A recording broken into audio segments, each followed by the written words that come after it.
हाँ सही। लाहौर से वापसी के बाद ये समझो कि आखिरी लम्हे और लम्हात हैं।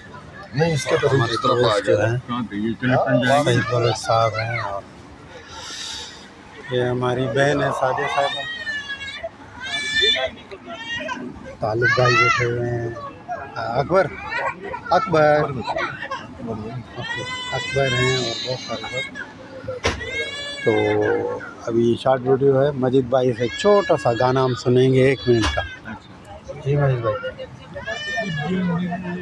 गया ठिकाना हमें मौत भी न आई, ओ दूर के मुसाफिर हमको भी साथ ले ले रे, हमको भी साथ ले ले, हम रह गए अकेले,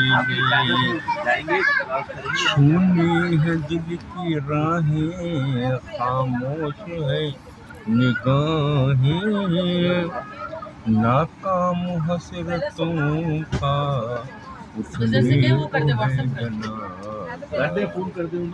चारों तरफ लगे हैं बर्बादियों के मेले, हमको भी साथ ले ले, हम रह गए अकेले।